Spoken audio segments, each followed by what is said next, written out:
os debatedores, né?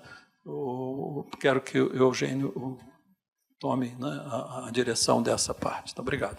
Ótimo. Obrigado, professor.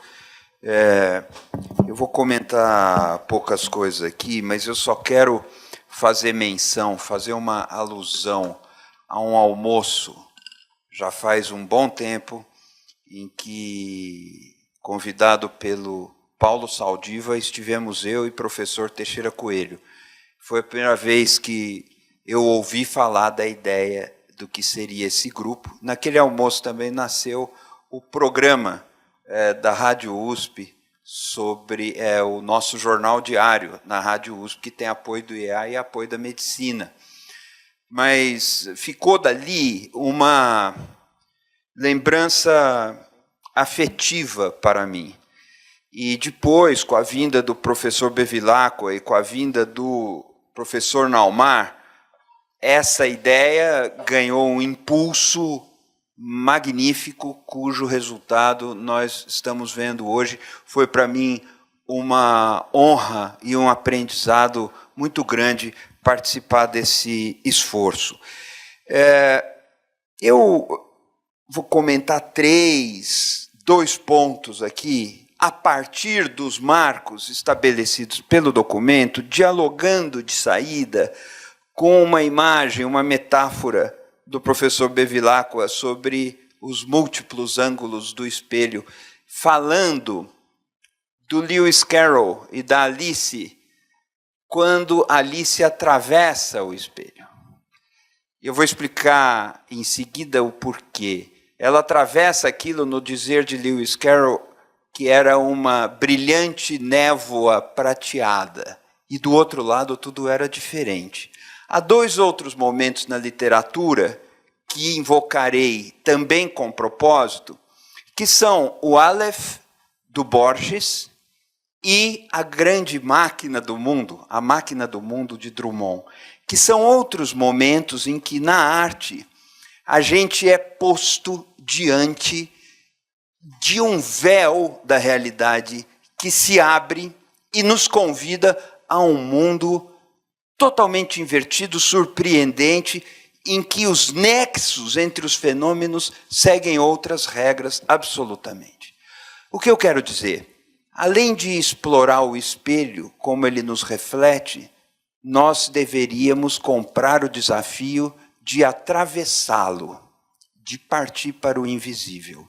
E é aí que eu queria desenvolver um pouco a menção à filosofia e à arte, menções que aparecem neste documento, aproveitando de maneira muito especial a presença do nosso filósofo, ministro Renato Giannini, nosso professor, meu professor, sem que ele se dê conta, para falar da filosofia na universidade. Ou seja, a universidade é a pergunta, insisto, autorizada pelos termos postos pelo documento, uma vez que o documento convida a arte, convida a filosofia para integrar esse projeto. O paradigma da ciência resolve a questão da universidade? Em outros termos, em que lugar a ciência pode ser pensada? A ciência pensa a ciência? Eu me lembro de professores aqui da USP, cito dois, o Franklin Leopoldo Silva e Gerard Lebrun, tratando esse último da tecnofobia, e Franklin falando em muitas frentes diferentes sobre a técnica e sobre a ciência. A tecnofobia lança uma crítica a um certo medo que os pensadores costumam ter da ciência. Mas, se nos afastamos desse medo, o que é capaz de pensar a ciência? Em que lugar nós pensamos a ciência? Em que lugar? Eu digo que esse lugar talvez seja a filosofia. E nós deveríamos incluir a filosofia quando falamos de excelência e quando falamos de universidade, quando falamos de indicadores, deveríamos incluir a filosofia como um lugar essencial da universidade.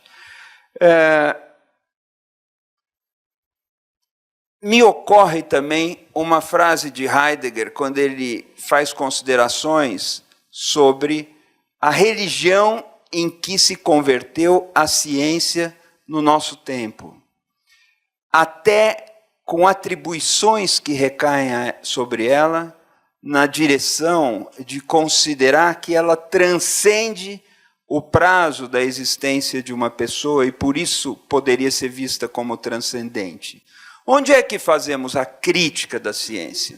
Em suma, podemos ter uma universidade sem que ela tenha um lastro vital, vibrante na filosofia? E aí, que papel será cobrado dessa filosofia dentro de um projeto de universidade?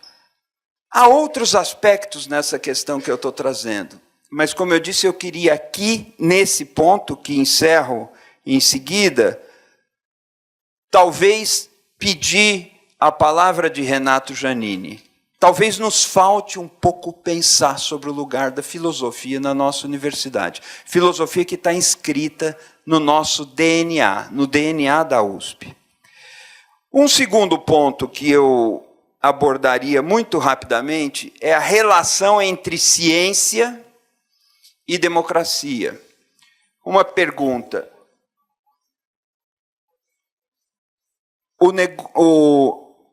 Uma pergunta. O nosso documento faz menção às pretensões da China de assumir uma liderança em ciência e tecnologia.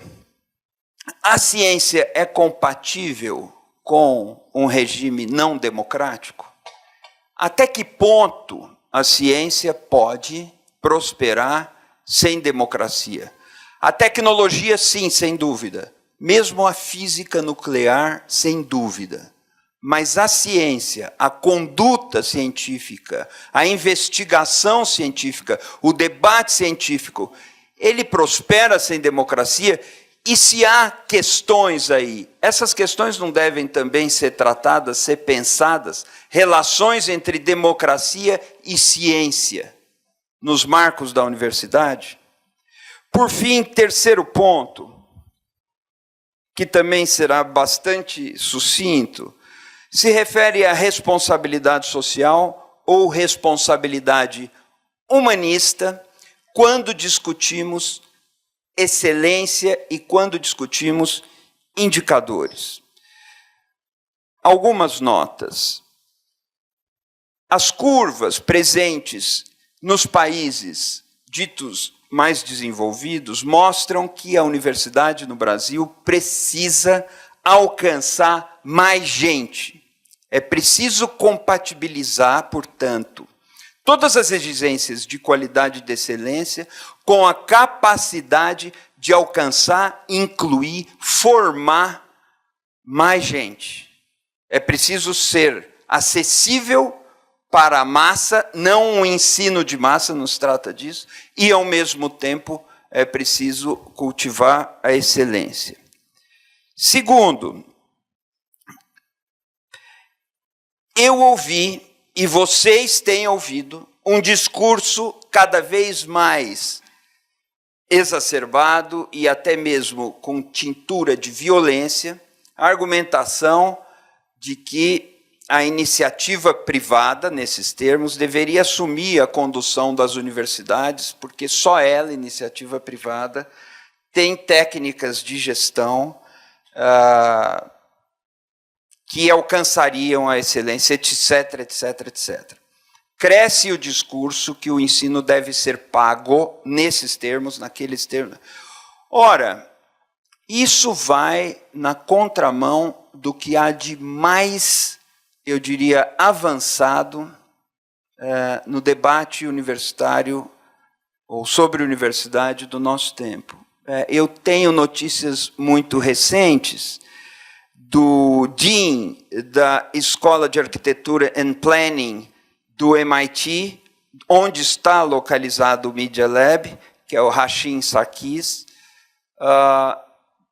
que é um projeto de tornar todo o ensino gratuito, sem nenhuma cobrança. Isso acontece também na NYU, no curso de medicina.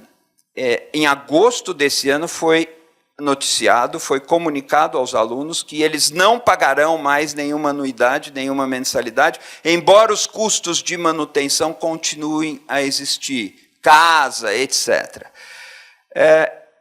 E há outras iniciativas nesse sentido. Harvard oferece cursos à distância gratuitamente.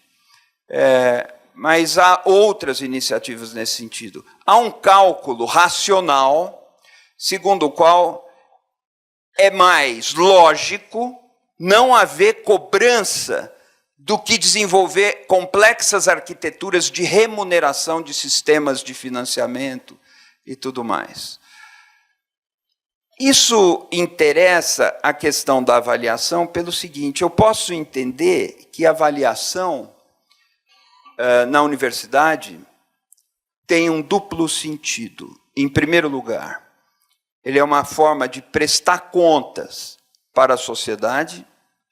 E, em segundo lugar, sem prejuízo do primeiro, ele é uma maneira de estabelecer critérios e padrões impessoais e, portanto, republicanos e democráticos, para que se possa gerenciar ou que se possa administrar a busca da excelência de qualidade.